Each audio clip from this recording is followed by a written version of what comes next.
And so the reason that this works is it's a psychological breakdown I'll give to you all. First and foremost, their first name. When someone sees their name, they're more likely to open it, check it out. Then in the middle is the greater than less than sign. Typically when people see that, that acts as a connector. We ask different people, why do they open up this email, which is another tip. And they said, hey, it looks like a connector. It looks like an internal email. Amazing, right? So now allow for that conversation to go. And then also when you put your company name, it increases the open rates. And we've seen this across different data sets. SalesOft talks about this quite a bit. So that's the subject line I encourage people to go use. We already see a couple people in the chat have used it before. I've had a lot of different clients use it before, and it works. You know, I see a couple people chime in and said it's worked for them. Like, again, you can be like, Morgan, this is crazy. I'm just trying to give y'all what works until it doesn't and everyone starts using it. But for now, get in on it now. For now, it does work. So I wanted to start off with that. Mark, so let's answer that question real quick. You can't correlate a open rate to a response rate. I'm going to say that one more time because this is very important. I believe everyone here on the panel can agree to this. Your open rate does not correlate to your response rate. Nope. Just because I give you a subject line does not mean you're going to get a high response rate, because there's a lot of factors, right? What's your value prop? What's your call to action? Who are you targeting? I can't control those things. I can only control your opens based on that subject line. So Mark, I'll tell you, like, my response rates are high. However, that has nothing really to do with the subject line itself. Does it help? Yes. Does it directly correlate to response rates? No. So I'm not going to give you a response rate because it doesn't really actually apply to what we're talking about here. But we will cover that later. Can I add a bit more color to that? Absolutely. Go. Yeah. Yeah. So I want everybody to think about your sequences in this way. The end point of a sequence is not necessarily to book a meeting. Yeah, at the end of the day, you want to, but your job of a sequence is phase one is about addressing a problem or what we do, what we solve for, and the why behind it. Phase two is the conversion. As much as you want people to reply back to you, you should want them to open your emails and read what you're actually saying. Opens lead to replies and conversions. If you're not getting that first part down, the other parts are basically going to not go anywhere. So think about it holistically. I have to throw a flag on the play. Morgan says there's no correlation between opens and replies, but we do agree collectively that with high open rates comes higher reply rates, right? Correct. Yes. Correct. I've seen Will's like, no. Will, throw some shade. Will, let's go. Talk to us. So like, I'm looking at like some of our users' data where in the first 30 days, we actually saw like a 1% decrease in open rate, but we've also seen the reply rate double. And so what that tells you is that you might just be reaching out to an audience that's using open track blocking. And so it's hard to sort of correlate one to the other. There's some other interesting data that actually comes from SalesOft when it comes to using a first name token. And I'll preface this by saying we see a lot of email, and subject line data is the most variable that we play with. It's one of those things that, like, I'll tell you our data says 2-word subject lines. I'll tell you our data says don't use numbers. It says don't use question marks. Like, numbers, 80% less opens. Question marks, 56% less opens. But one of the things that we see is like that gets really wonky as soon as you start to localize it. So like, I'll work with teams where 4-word subject lines crush it. And so, you know, using a first name token, SalesLoft actually points to reply rate data going down, I think about 18%, which when I think about how wonky subject line data gets, particularly on a local level, what that tells me is like, that could be entirely different depending on who you are and depending on what the message is within that email. So it's one of those things that's like, subject line data is fun, but the key is what's your subject line data telling you, and continue to test, continue to try to optimize these things. So like, use Morgan's, try it, because it might be that like secret sauce your email's been waiting for. Yeah, I want to add something to that is it's not black and white, it's nuanced. If you're selling to finance, if you're selling to different industries, things are more, so fun story. The way I met Will was last year around this time, he basically made a post that, hey, if anybody wants email coaching, reach out to me. And I did. My old company, interestingly enough, nothing was working, including Vidyards. Video was not working. We were selling to finance. And then we started having the greater than, less than. And people just responded, started opening emails. Now, why? There could be a lot of reasons, but particularly maybe to that persona, it was more directive. It made more sense to them. They were like, okay, you know what? It seems more professional. Let's give it an open. But then the other thing happened on top of that is this. In the last 2 years, all selling strategies, they're getting saturated. For example, back in the day, if you just email somebody saying that, hey, I see you went to University of Utah, they'd be like, oh my God, yes, let's talk. It doesn't work anymore. Yeah, let's They're not catching do all that. our tricks. So this first name thing, I'm not saying that it doesn't work. It does. It's working for us. We sell to sales leaders, but then understand your personas, who you're talking to, who you're selling to, and think about what they're normally getting and what would hit. Yes, there's saturation going on, but you need to optimize for your business. They're catching our tricks. I guess they are, but you can still make them You know, better. they always catch the tricks. You talked a little bit about that personalization. We always say personalization looks different now than it did in 2015, because we used to see our names, our titles, and our companies and think, oh, this is personalized. And then we all learned what merge fields were, and suddenly it became a lot less personalized. So let's break down what a clickbait is. If done the right way, it all comes down to the execution. If done the right way, the clickbait is going to get you the open. The clickbait is going to get you the potential conversation. Let's think frameworks. So shout out to my boy Kofi. One of our opening emails, or one of his opening emails as a response to our webinar leads is, hey, you've been dreaming about us. Now, think about this. Is it clickbait? Absolutely. Can you optimize the subject line better than I can? Absolutely. But the logic here is this. When somebody downloads our webinar leads, we follow up with them and we ask them, hey, I'm reaching out to you because I want to understand what prompted your interest. The subject line could be very vague, but it relates back to a lot of the work that we do, which is helping sellers for a lot of reasons. If I don't know why they attended a topic and how I can help them further without actually asking them, I'm never going to be able to convert them. Right. At the same time, think about here. What I'm asking them as soon as I get on the call is like, hey, what prompted your interest and do you have any feedback or thoughts? Do you have any feedback or thoughts? Hey, you've been dreaming about us. Have you thought about this topic? Are you thinking about this topic? Are you thinking about us? I am not talking hit and go. I'm talking a strategic sequence over the course of 30 days that's going to go from relevance, familiarity, evangelism, and potentially conversion. Now, this could apply in many other different ways as well. At the end of the day, the idea here is clickbait, if done the wrong way, it won't work, but if done the right way, it should work. It should hit the frameworks, not a tactic that I'm talking about the framework. I want to educate my prospects. I want to talk to them and understand their feedback. And you know what? Yeah, let's be real. We're selling. I'm going to be a little salesy. Yeah. I will. I have. I'm sorry. Like that.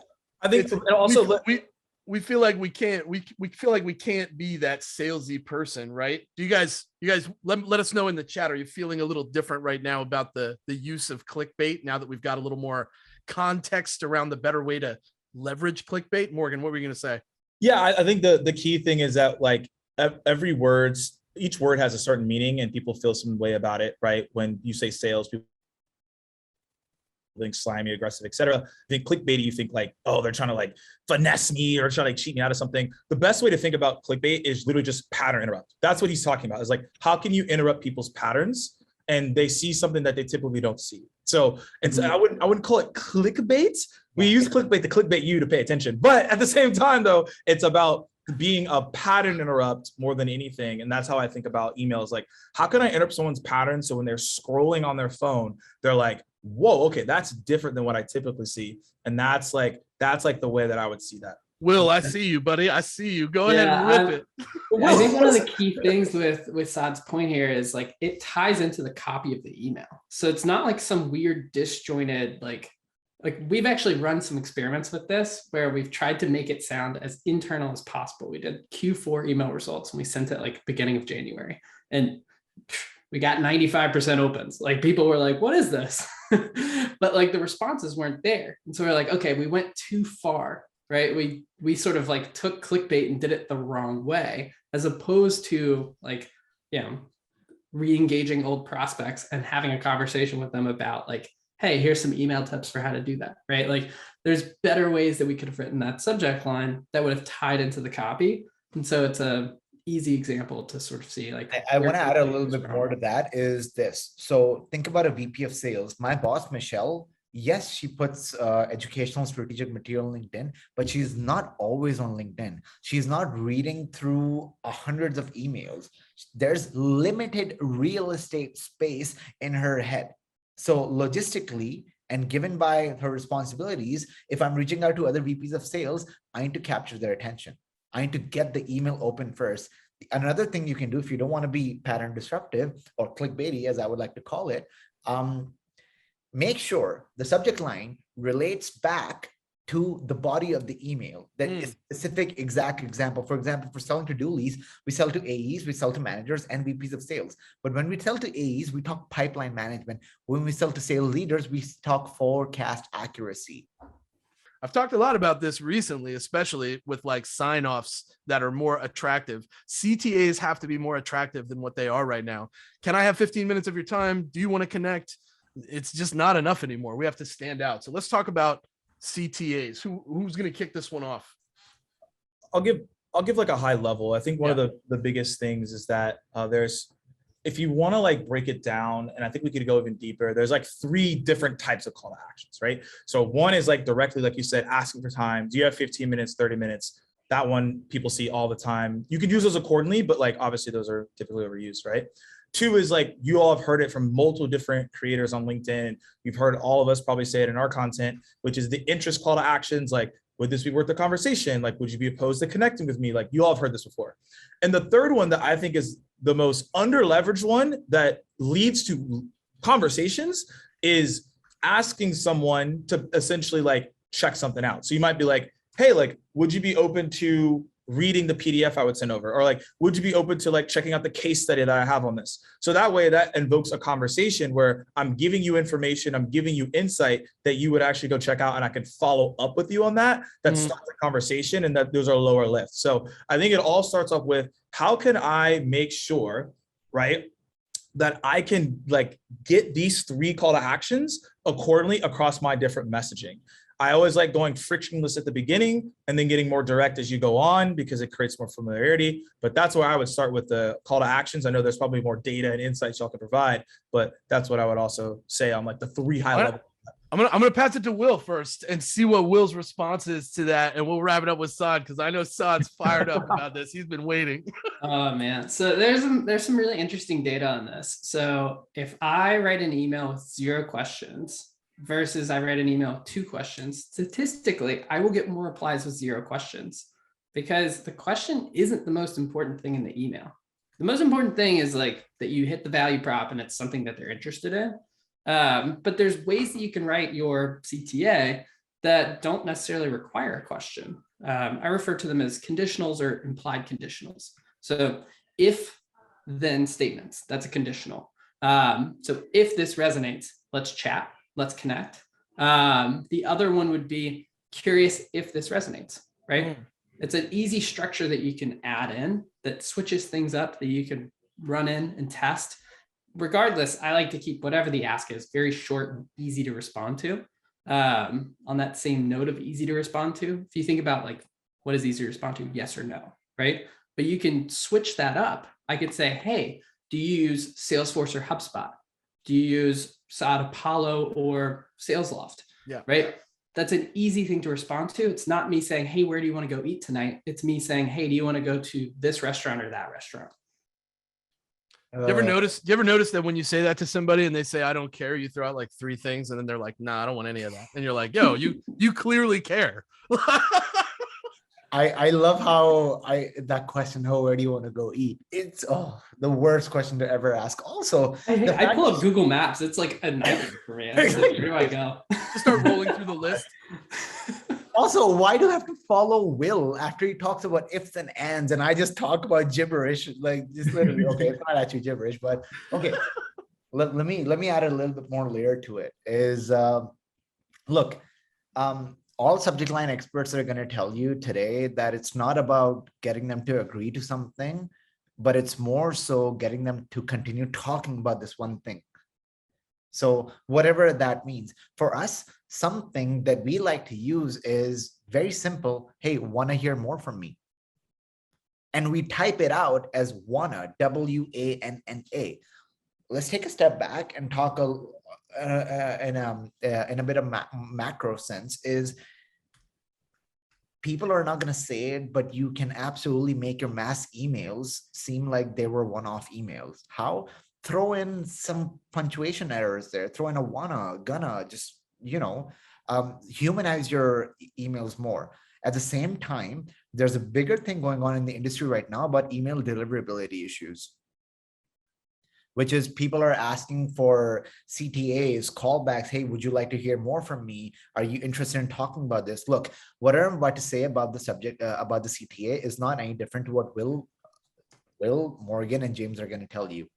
If you just keep it simple, are you interested in talking more about this? Are you interested in learning more about this? At the same time, are you also interested in hearing more from me? I would rather use that versus adding an unsubscribe link in the emails. Why? Scale for email deliverability is going up. Scale for success of that deliverability is going low. Optimize your emails in such a way that people don't put you in spam. Instead of putting a, hey, do you want to unsubscribe? Just ask them, hey, do you want to hear more from me? This allows them to either not mess up your domain or reply back to you or give you an idea if the topic is relevant to them. You know how people say, don't have apologetic verbiage in your messaging, or like, hey, would you mind a conversation or stuff like that? A breakup email is that times 10. It's like you assumed what you're sending is valuable and you're like, hey, I'm gonna cut you out. No, who are you? Like, Exactly. Let's be real. Makes no sense. Yeah, let's be real. Makes no sense. Yeah, but I will say is think about your sequence holistically. I'm gonna beat the same drum over and over again. Phase 1 of your sequence is education. Phase 2, evangelizing. Phase 3 is optimizing whether it's hitting or not, and whether I need to come back from a different angle.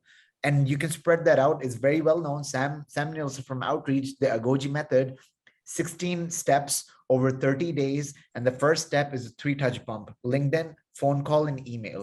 When you leave voicemails, your voicemail is about, hey, I'm not going to educate you on this voicemail, but I'm sending you an email. Please open the email. Yeah. When you're calling them, you're talking about your email. When you're LinkedIning them, that's a word. That's a word now. Yeah, throw it out there, y'all. Yes. It's a word now. Your thing. Yeah, each has to connect to another. Don't think about it as one-offs. That's all. So, amazing. Make sure you're allocating time on your calendar for your LinkedIning. Go ahead, Will. I've got a couple of points here. One, we use a breakup email. It's our 4th email. It gets a 12% reply rate. What? Here's what it is. Well, hold. Here's what it is. What type of reply though? 12% reply is in like, it's just like 11% is negative. Yeah. It's usually not now, but yes, I'm interested. And so what it is you think about this from cadence strategy. I've got a reason for reaching out. I weave that into every single touch point. My reason for reaching out is the original observation tied back to a challenge. I weave that into every touch point. So it's not just thoughts, given that, observation challenge. Did you have thoughts on my last note? Then when I get to the breakup, it's, hey, I reached out a few times. Clearly my timing is off. I'm going to chalk it up to that. Correct me if I was wrong, but I'm going to stop my outreach for now. Basically just saying, I respect your inbox. I'm not going to keep blowing you up. And people's response is always, you're right. It's just not the right time. If they didn't respond, basically all I'm getting is that it was never relevant. But if they respond, that's the response that I get. It's, hey, reach out in 30 days. And then I've got something to reference when I reach out in 30 days.